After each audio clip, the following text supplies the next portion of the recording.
We bring you news and information that will make your day. We are news. We are 24 News Radio TV.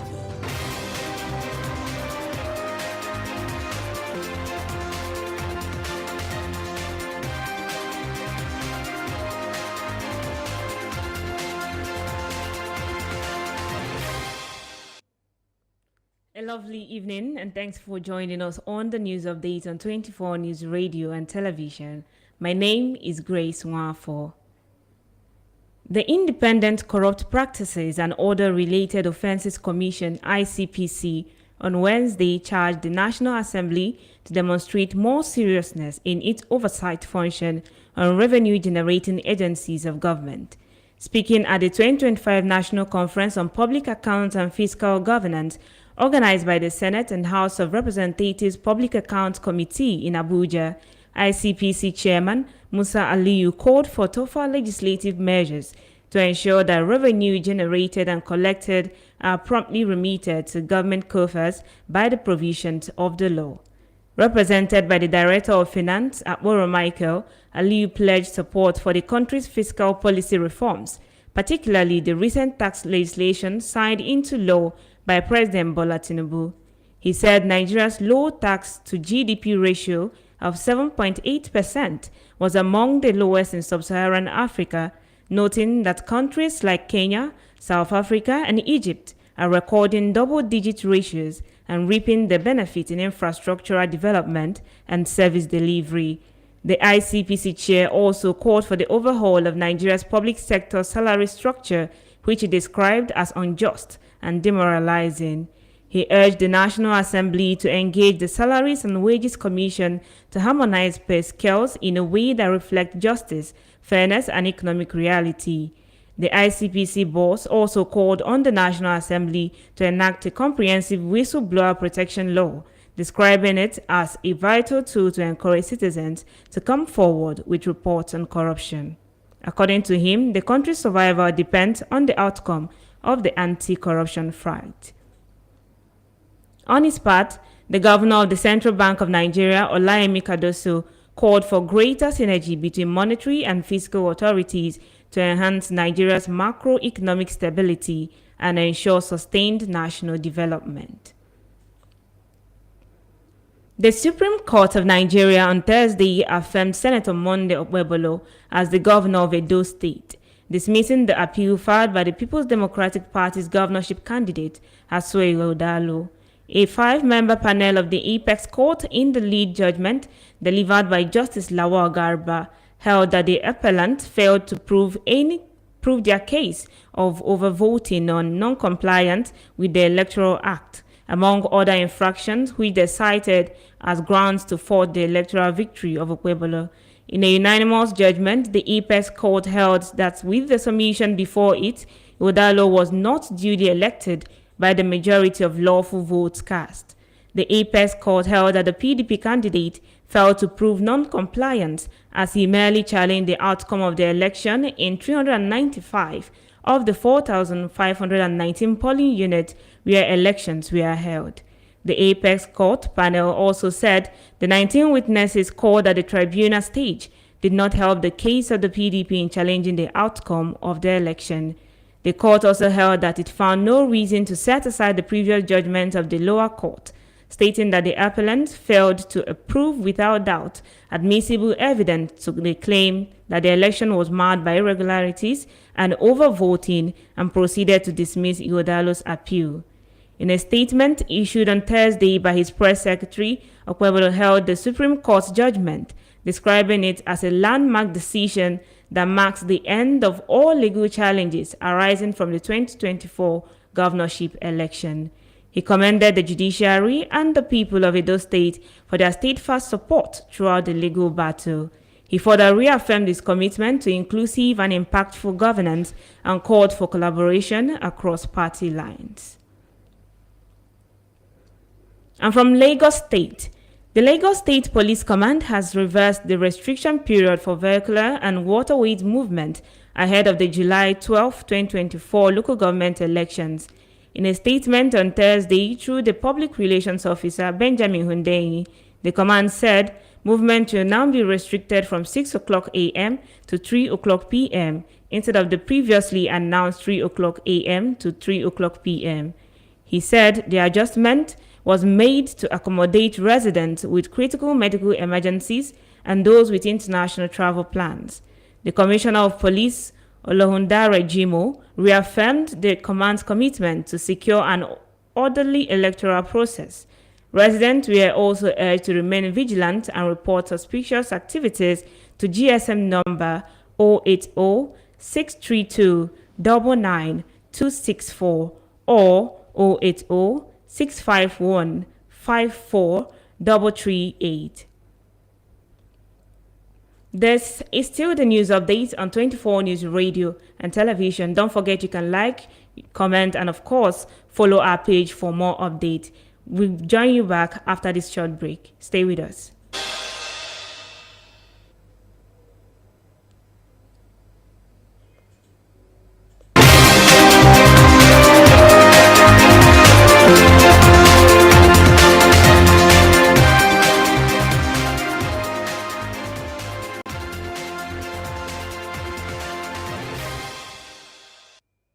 Glad to know that you're still there if you just joined us. This is the news update on 24 News Radio and Television. Over now to the foreign scene.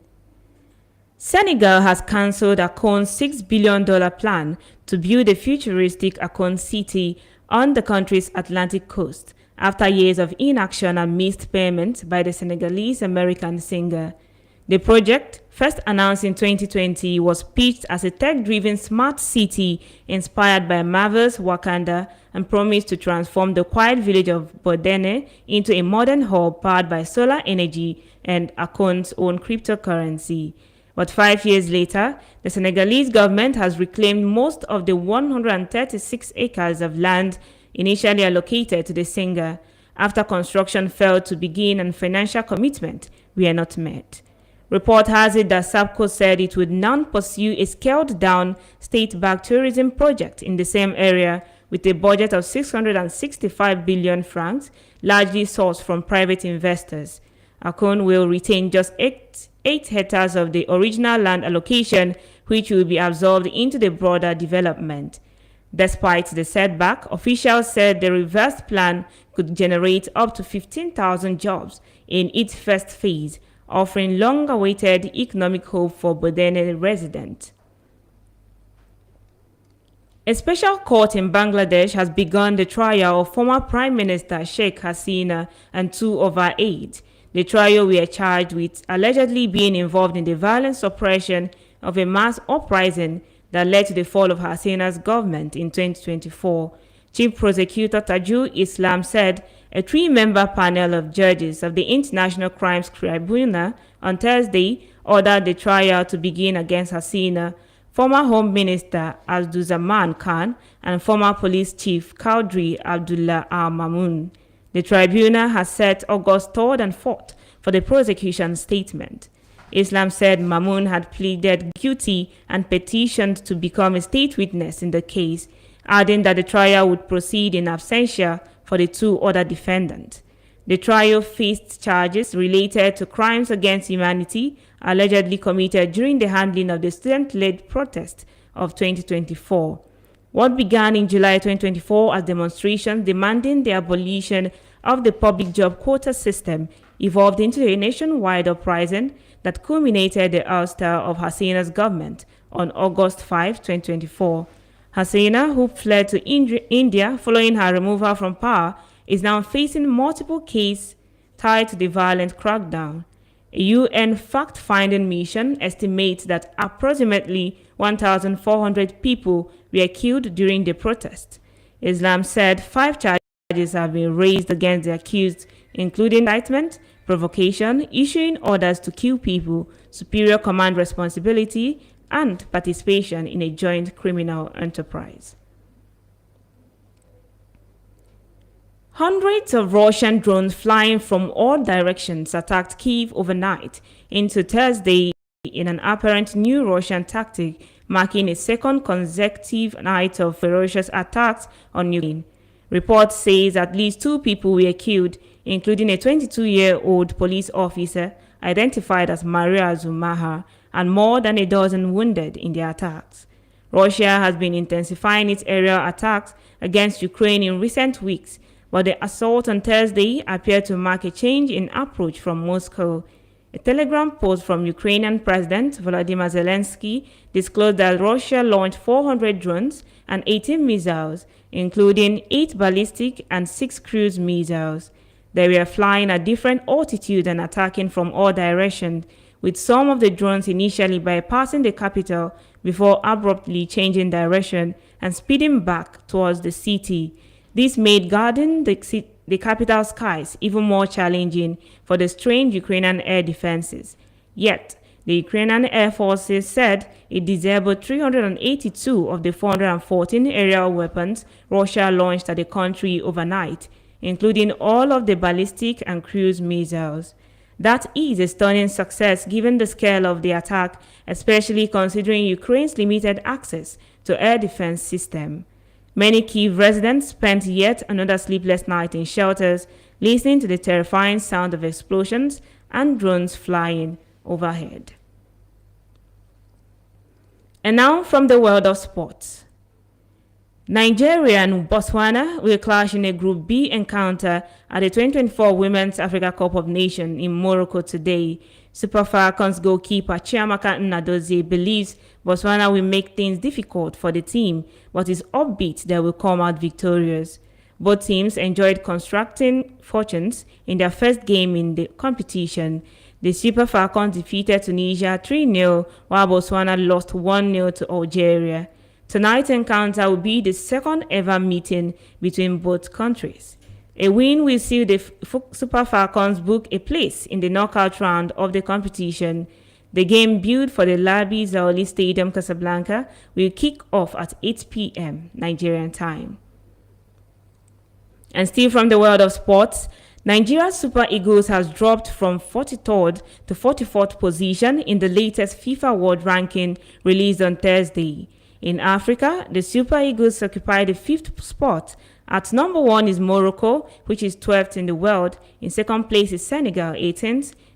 Egypt at 3rd, 34th in the world. And in 4th spot is Algeria, 36th in the world.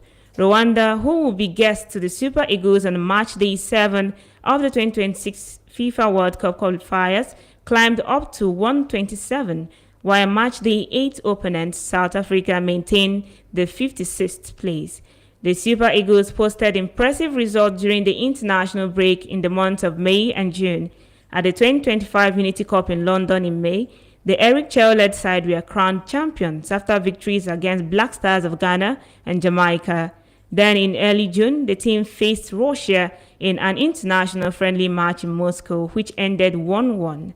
Despite these impressive results, it did not positively impact the team's position in the latest FIFA ranking. However, the Super Eagles remain Africa's highest ever ranked team when they climbed up to 5th place in April 1994.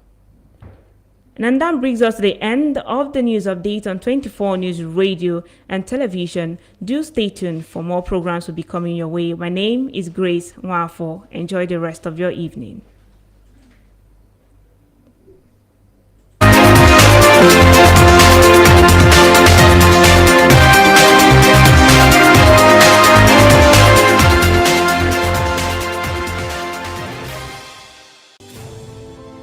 From Abuja to Lagos, Sokoto to Port Harcourt, Enugu to Ilorin, all across Nigeria, we bring you news and information that will